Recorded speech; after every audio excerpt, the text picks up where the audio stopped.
Welcome to Mosaic Minds, the podcast where every episode is a colorful blend of perspectives, ideas, and conversation. Each week, our diverse team of hosts brings their unique backgrounds, experiences, and interests to the table. Mosaic Minds is your invitation to join the conversation to see the world through a kaleidoscope of viewpoints. So grab a seat, tune in, and let the mosaic unfold before you.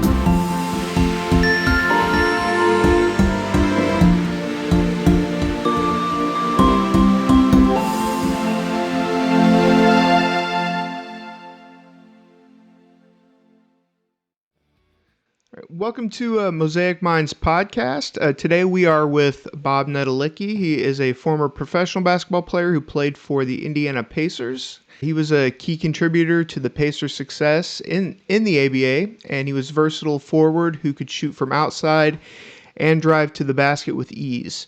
I believe, if I'm correct, and Bob, you can correct me, but I believe that when close to your retirement is when it switched to the NBA. Is that right? It was right. It was. I was there 9 years, and I retired the ninth year, and then they went in the NBA the next year. Okay. It's kind of a long story there, and I could have come back and played. Actually, Bill Fitch, who coached Cleveland, was a friend of mine from back when I was in high school, and I had a contract offer in Cleveland, but back then I had a home in Indy and just got married, just got engaged, and back then the money wasn't quite what it was today. Right. These guys make more shooting a free throw than we made in our whole career.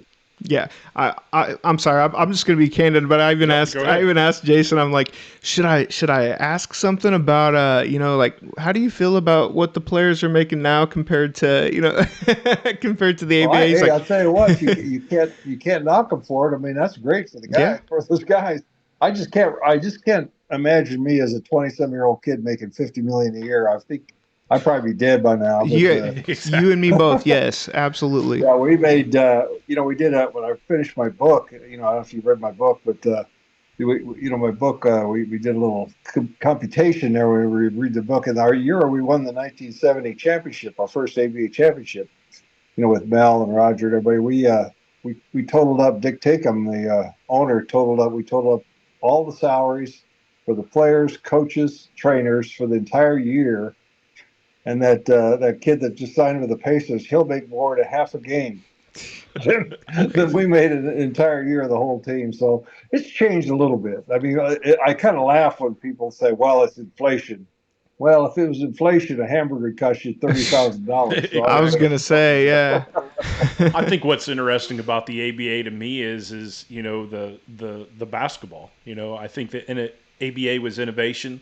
It was fast-paced play, up tempo. Passing, shooting, running. Talk to us a little bit about the style of play that you enjoyed. Well, when we played, it was. I used to watch NBA games, and it was basically throw it in the center, take your time, and it really wasn't. There were great teams. It's just they had played a different style of game, and the ABA kind of let us go for it. The playground game, a guy like Julius Erving, flying through the air. They would, when the NBA in the 50s, they probably wouldn't have even allowed that to go on. So, and you also have to remember that in 1966, there was only 8 teams in the NBA, not 38. And so there was a ton, and 10 men on a team back then. So there's a whole lot of talent out there in the country that wasn't either getting to play or, unfortunately, back then was segregated against. So the ABA really opened it up. And Walt Frazier, who was a friend of mine, made a statement a few years back. We put it in my book that he said basically the NBA today is the ABA if you watch the play. Yeah, it really is. I mean, the Pacers here locally scored 150 points 2 or 3 times. I mean, that was unheard of unless you went into double. I think they did that today. Yeah, they did that today. Absolutely. The thing of it is that really the only shame it was, and I know it was because the old guys like Red Auerbach and those guys who had a hard on for the ABA. I think if they would have taken the ball, that's the only thing they missed. They should have taken the ball because it really livens up the game, and it's a great ball to play with, and it's visible on TV, and I still think they ought to adapt. Did they ever say why they changed? Someday, why they changed maybe it? Someday. Yeah, did they Why ever they say why? changed? Yeah, why they switched? Like what the purpose was? Why they switched for and took away the colored Well, basketball? with the ABA, the four teams merged in the NBA, and their ball was brown, and it's always been Oh, brown. okay, okay. They kept it that way. They took the 3-point play and a bunch of other stuff, but that's the way the game evolved. And I always, I'm a huge IndyCar fan. Been to It's crazy. Before I came down here a few years back in COVID, um, I'd been to 51 straight Indy 500s. Wow, Not that's Wow. bad, huh? amazing. And All right. That's and I have a lot amazing. of friends. It's changed now. I mean, I enjoy the race drivers. Friends of mine are great guys. It's sad some of them passed on, like Bobby Unser and guys like that. But I kind of call the ABA. If you guys don't remember racing history, back in the day, right up into the '60s, they had roadsters, big front end roadsters. They were noisy and they were fast. They were loud. But all of a sudden, here comes the rear engine car, and everybody hated it. Oh no, we don't want that. It's not going to work and everything. And bingo bango. And I kind of call the ABA the rear engine car of racing. We came in and we changed the game of racing as well as basketball. So, that's just kind of my analogy. Might have been a little bit of competition for you, or from that era. But my dad was the team in Kentucky called the Colonials by chance? Colonels, yeah, the Colonels. I Colonels. apologize on that. Was Dan Issel Well, on that's that team? okay. Do you That's know? okay. That's a Kentucky pronunciation. The Colonel lands. Yeah, there you go. Was Dan Issel on They that goof team it by up. chance, Bob? Pardon me? Was Dan Issel on that team by chance? Oh yeah, Yeah. Danny was on that team. A great guy.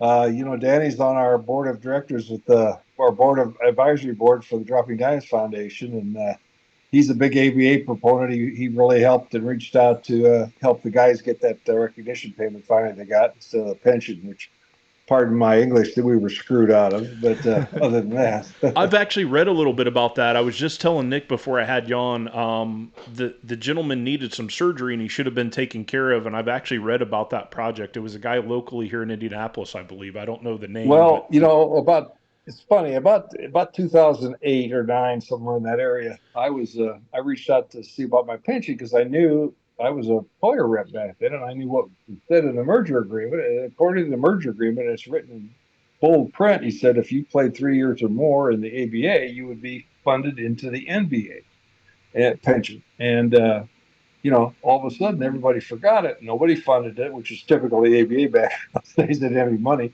but nobody funded it. And all of a sudden, blah, blah, blah. So I got a hold of some attorneys in Chicago, and then 3 or 4 years down the road, we got a little bit there, a little bit there. They were great guys, but it was no real personal touch. And the biggest problem we had is we were right, but you go sue a big company team like the NBA, you'd be 100 years old before they settled something like that. And plus, they had this, statute of limitations. It was a bunch of crap. And then I met Scott Tarter, who's the attorney in Indianapolis who started Dropping Dimes. He and John Abrams and Ted Green.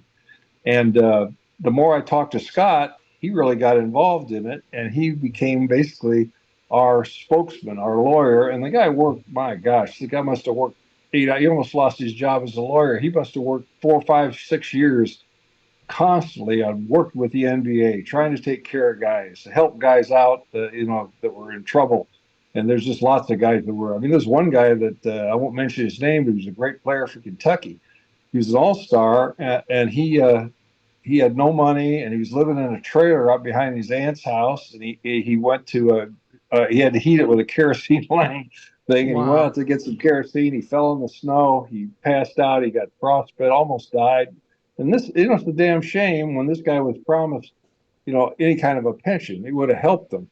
And so anyway, to make a long story short, is Scott basically worked for 5 years for absolutely not didn't charge one dime. Now you show me a lawyer out there that doesn't charge one dime. yeah, That's like finding a diamond in a haystack, right? Yeah. I think it's awesome But that you anyway, guys were. right. Go Anyway, ahead. Scott got it done, and the NBA gave what was called, they didn't give the pension. I think they were afraid of liability there, but they gave a recognition payment to each ABA player that played 3 years or more.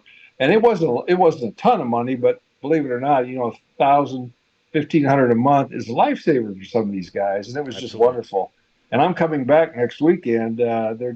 Scott is being awarded the Man of the Year with the Old Timers Club Wow. in Indianapolis. and I'm coming back for the presentation. Dan Issel's going to be there. That's the reason I mentioned Dan. And Bob Costas was going to do the emceeing, but he had a probably death in his family, which is sad. But and Bob Costas has helped us so much. I mean, I've talked to Bob, and he talked to the NBA, and he's just a super guy and really helped the ABA.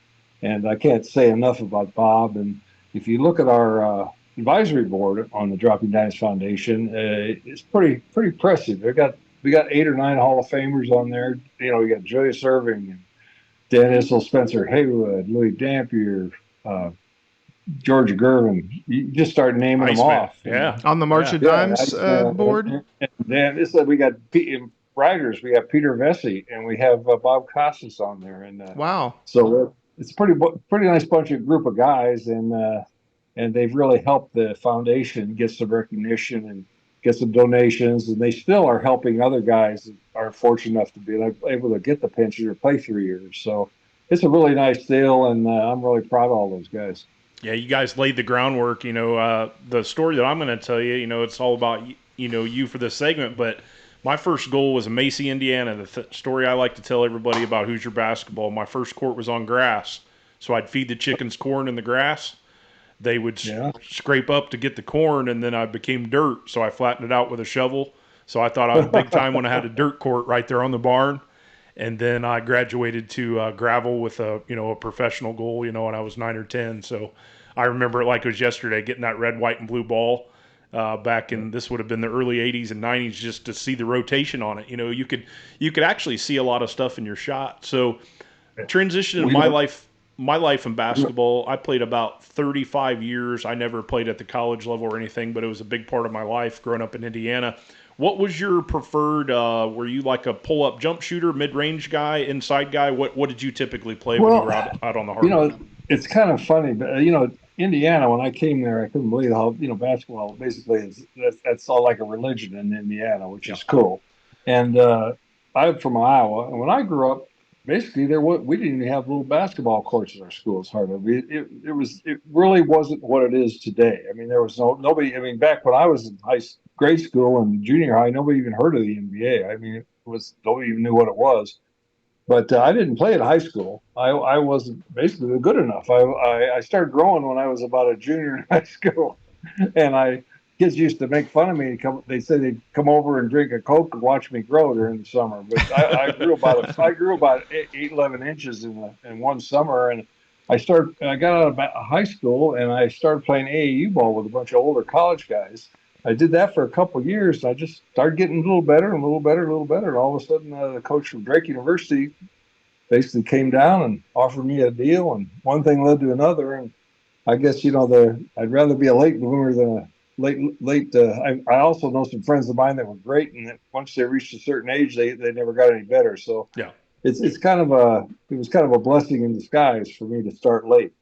Bob, you're an interesting guy. I was reading some of your history, and so I guess you'd owned a couple of exotic animals. Yeah, that was my college college crazy days. My favorite animal was I had an ocelot, and I'm sure you know what they are. They're really cool. I had to look up what that was, but yeah. Yeah, and then the coolest one I ever had, though, other than this, you know, tell you about another one. I had what's called a margay. If you ever want to look it up, it's Margay. It's like an ocelot except smaller. It's like a really big house cat with a huge long tail, but they're the friendliest, sweetest things. I had this thing for 2 or 3 years down in college, and it was just like my buddy. She's top on my lap at night, and then like I was getting ready to leave for about a year before I left college.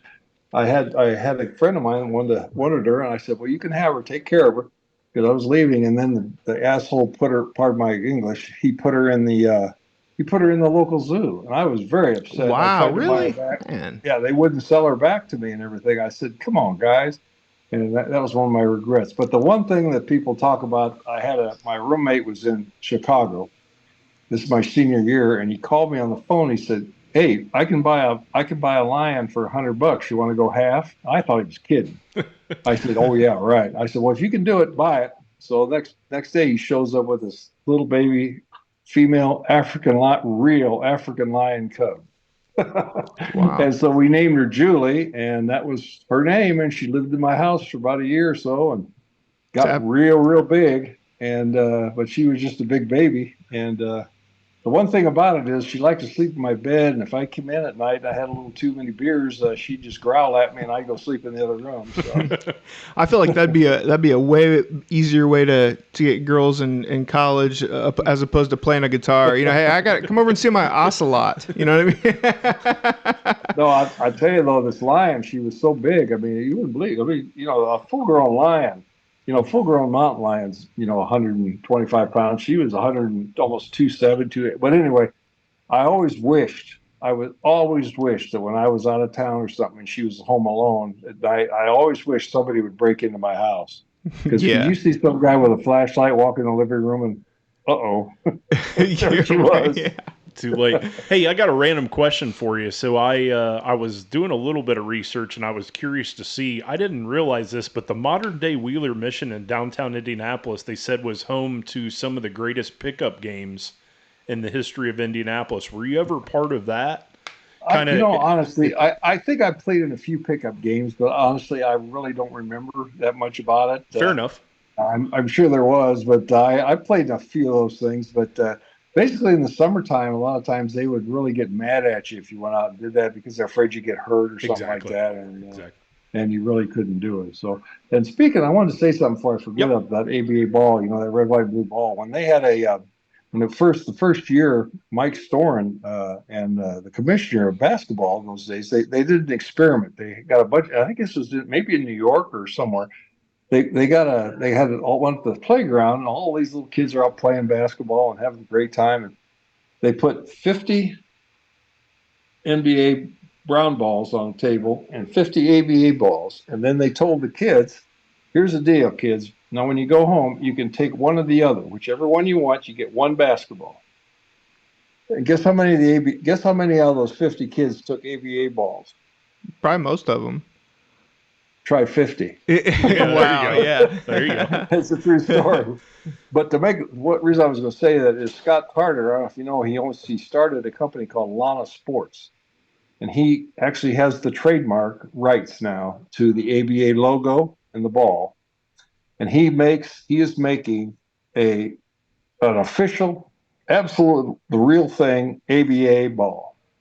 He even has one with George Mikan's signature on it, which is he sells that as a collector's thing because that was the original commissioner. But he has his other ball is it's a gorgeous ball. I mean, I got some somewhere. I think I got it somewhere. I got one right here in a case. But Oh, that's there you a go. little, Oh, Yeah. sweet. There you go. that's a little different. This ball is what I gave to my grandson. This is what we got at the reunion. But that might be worth a little more. It's got 8 Hall of Famers on signed on it. That's very cool. From EA. But it's wait a minute, hold it. Here's a picture of it. I'll show you here, I think somewhere. I can't find it. Making me work too hard here. But Scott's got this company and he sells these balls online, and he gives parts of a bunch of the proceeds to the Dropping Dimes Foundation, which is really great. So it's a neat deal, and anybody out there wants to buy a ball, you got to get one of these because they are really nice. I think it's giving me cold chills just listening. You've got great stories. You traveled all over. When I played, I'll throw it out there. Your accolades. I tried out with about 70 guys down at Vincennes, and I made it to the top 5. I was trying to get a walk-on spot there, so I can play. I can play a little bit, but just not at that level. Never really hit a growth spurt, so it's kind of hard to do much when you're 6'2", 160 pounds. But I was a 3-point shooter. That was my specialty. Hey, you know what? At least you had fun. That's why I tell my grandson. Yep. He's 6 foot, almost 6'6" now, and he played a little basketball. But he's one of these kids that he's gung ho to be an airline pilot. So I told him, I said, enjoy basketball, but do what you got to do. And I would never push a kid to do it. So I think it's some of these parents and stuff. They all think every kid's going to be in the NBA, and their chance, like I said, is about 1 in a million. They don't realize that because the talent level. People have no idea the talent level up there. It's, Slick used to tell me, and we all know who Slick is, right? Oh, yeah. Slick used to tell me, he said, if you want to measure basketball talent, you take a yardstick, and you go the first 6 inches is how talented you have to be to play in high school. He said if you want to jump to college, you got to improve up to that 12-inch mark. But if you want to play in the pros, you got to jump to the 36. And he's probably right. Absolutely. You have to learn. I mean, I learn more. I tell people I learned more playing one exhibition game against Connie Hawkins than I think I did in 4 years of college basketball. I mean, it was amazing. I just watched him and played against him and tried to emulate what he did, and it was just it was a super learning experience, which I really enjoyed. Do you miss living in Indianapolis? I mean, I'm You know, sure I you do. like There's Texas, but times I really do. The reason I moved down here was my daughter, his husband got a real nice job down here, and I got the 2 grandkids, and my wife. Basically, I got outvoted anyway, so if I wanted to stay, I could have stayed anyway. But I'll tell you what, I lived in I played in San Antonio or Dallas for a year, and I really like Texas is really nice. I mean, I don't miss snow that much, believe it or right, not. yeah. Yeah, can't believe it. And Austin is a really vibrant, growing. The city's just growing like crazy, and it's really a lot of great people down here. And again, I consider Indianapolis home. But even though I was born in Iowa, and actually I was born in San Francisco, but when I tell people that, kind of look at me kind of strange. But I tell them Hey, I don't don't judge claim me. it, Don't judge guys. me. I don't claim it, guys. Hey, guess what? I want to tell you something.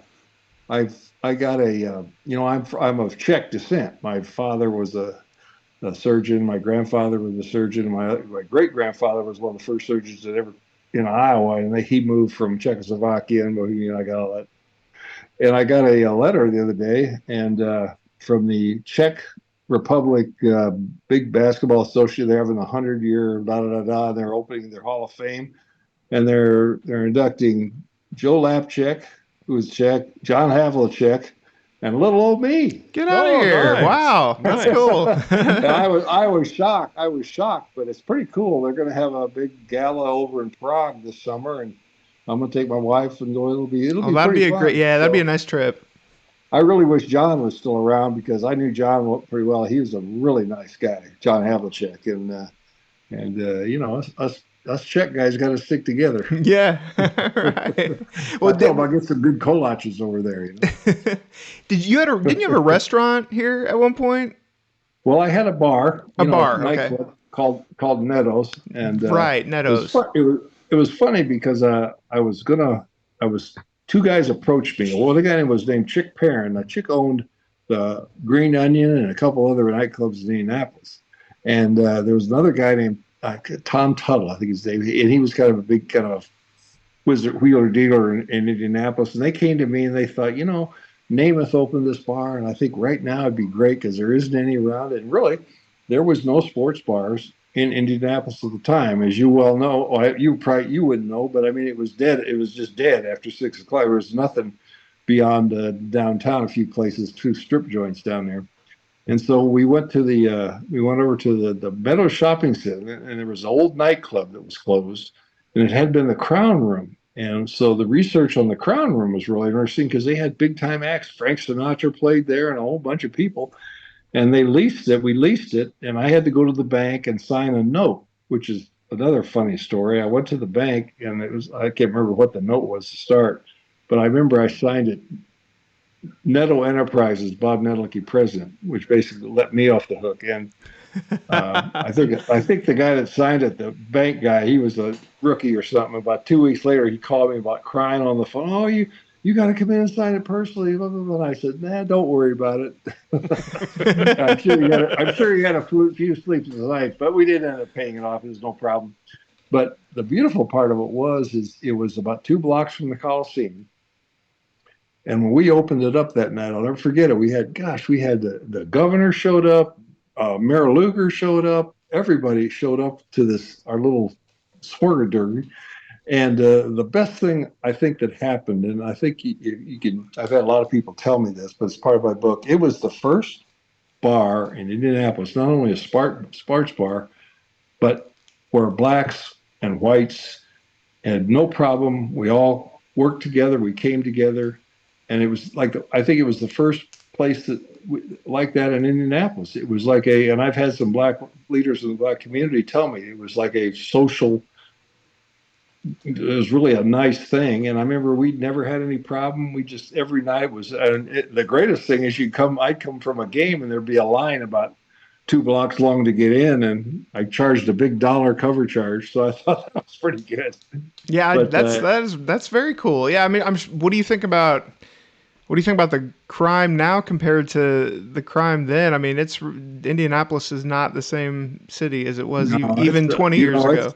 I honestly, gosh, don't know what happened. I mean, I was involved with the sheriff's department back then. They made us, Mel and I and Roger were special deputies, whoopee whoopee.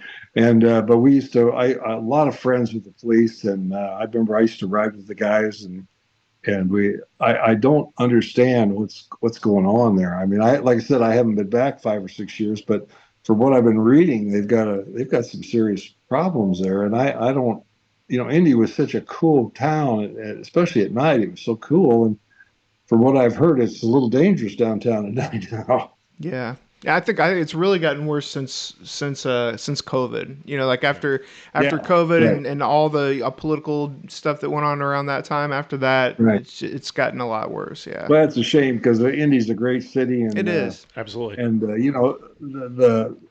the thing about my bar was that it was great for like 3 or 4 years, and then all of a sudden people started opening a bunch of them all around, and it started changing and everything. And so after 4 years, I found a buyer and I sold it, and I did okay, I was happy, but it was a lot of fun. And I'll tell you, you would not believe all the people that used to come there, like during the race. Like, remember James Garner? He was a Oh yeah, good guy. yeah.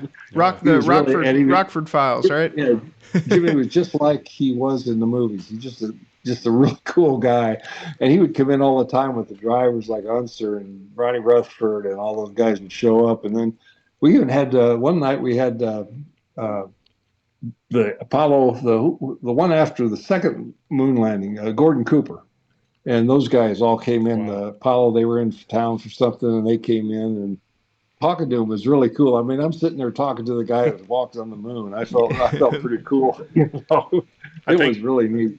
I think growing up in Indiana, my whole life, as you well know, basketball switching states a little bit back to Iowa there. So different sport, but I went out to the Field of Dreams there in Dyersville, and we were Oh looking to yeah, kill some time until the field was kind of open for the day, and we went to I think it was the Toy Hall of Fame out there. But yeah. Iowa reminds me a lot geographically of northern Indiana. There's a lot of Oh, it fields and does. some Yeah, flat and land. I grew up in Cedar Rapids. Okay, See, nice. and that's my father. I was born in San Francisco because my father was on a medical ship during the World War II, and so I was born in. He was overseas when I was hatched, so in San Francisco, and then he moved back to Cedar Rapids. That's where he's from, and he lived there his whole life. But yeah, it was. I'll tell you a funny story about my bar. We had this one really good group of band, and there we had a house band, and it was a lot of fun, and people would be packed. And there was a night when Elvis was Presley played at the Coliseum, Wow. and I know me and my girlfriend went and watched the show. Well, little did I know, I pull up in the parking lot, and the parking lot is just full of people, and I pull up, and they just mob my car.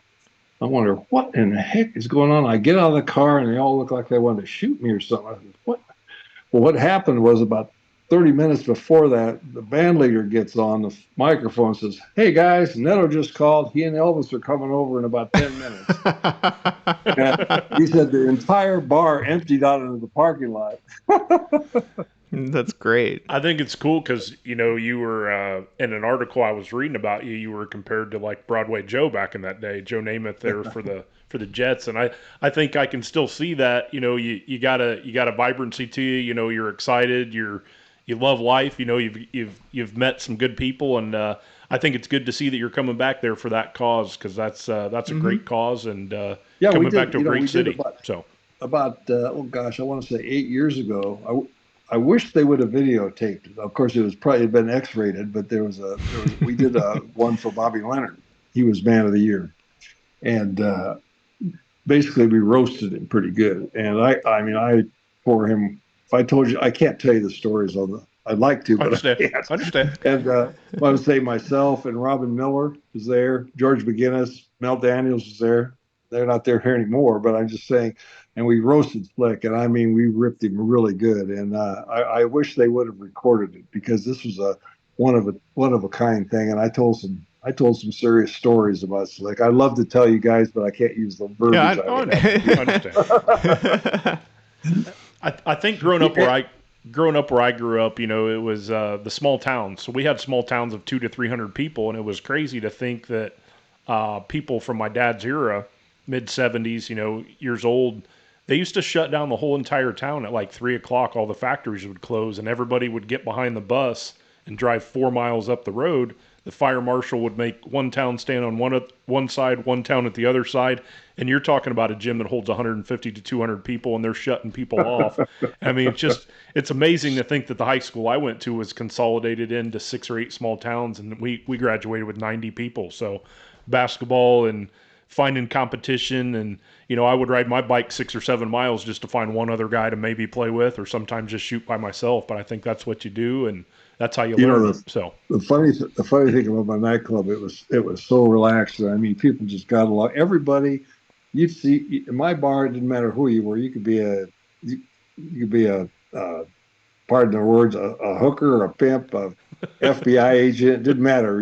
Everybody sitting in there together. But the funny part, we used to laugh. If you'd come to my bar anytime after about 9 o'clock at night, all the way until 2 in the morning, there'd always be at least 1 or 2 police cars behind the bar in the back running. And it wasn't because they were guarding anything. They'd come in and we'd give them a free beer or whatever they wanted. Yeah. Got to protect those who serve the community, right? Right. That's right. Exactly. Well, Bob, I know we told you 30 minutes, so we won't keep you any longer. Hey, but that's cool, guys. I'm enjoying this. Well, good. Me too. Yeah, that's great. So I'm talking to guys from Hoosierville. That's right. Hey, and you're going to be up. Where's the ceremony taking place at? I'm not really sure what the name of the place is. It's I think they call it the Old Timers Club, but it's on Saturday night, the 20th, next Saturday night, and I think it's a men's only thing. So okay. The funny part of it was when we did the thing for Slick, the place usually holds about 550 people, in this room, and they always get there. The thing starts at 8 o'clock. Well, guys were showing up at 3 in the afternoon, and they didn't have 600. They had like 1,100 people packed in here, and they've been drinking for 4 hours, and then we get up and do our show. And you can imagine, that place was blowing up. Yeah, we had it rocking, and a few of the stories are actually in my book. So if you want to. Okay. Yeah. By the way, what's the name of just so that we can put it out there for you? What's the name of your book? Well, the name of the book, it was written by myself and Dick Tinkham, who was the original Pacer owner and the league counsel. And then it was Robin Miller. Of course, everybody knows who Robin was, the writer. And Robin's passed away, so's Dick. But his book's called We Changed the Game. And it's kind of true. We changed the game, and it's got a real nice preface on the top by Bob Costas. But it starts out with the best story. The reason it starts out is because Dick told me the story, and I couldn't believe it. And I said, we got to write a book and tell us the true stories. And in 1969, we made the playoffs, okay? And we were playing Kentucky in 1969. This is the second year in the league. We were down, it was tied, and the 7th game was in Indianapolis, and we were a 10-point underdog. And they had a really good team back then. And little did any of us know, but the ownership group of the Pacers met that morning with bankruptcy attorneys. And had we lost that game, they were folding the team the next day and declaring bankruptcy. Man. Wow. Now, if we won the game, and we ended up going all the way to the championship series that year and lost to Oakland, but we went to the championship series. And Dick said, had we lost that game, they were folding the team. Now, had the Pacers folded, the league would have folded, period. That's how shaky it was. I mean, the Pacers were like the team, and had that folded. And there was 2 other times where 2 other teams almost folded that Dick bailed them out that nobody knows about. So it's a pretty interesting book because you're hearing the real stories, not some just make-believe crap that people usually say. Exactly. Well, and here in Indy, this is all Pacer fans for sure. I think the Pacers are still selling them at the bookstore, but you can get them on Amazon. Amazon's got them and thing. But it's a pretty interesting story and a lot of fun and. we had a lot of fun writing it. So and the nice part about it too, part of the proceeds go to Dropping Dimes, of course. We're funding Dropping Dimes, which we said helps the guys that need it out there. Yeah, it's a great cause. It was a blessing speaking with you. Talking some hoops. All across the state and all.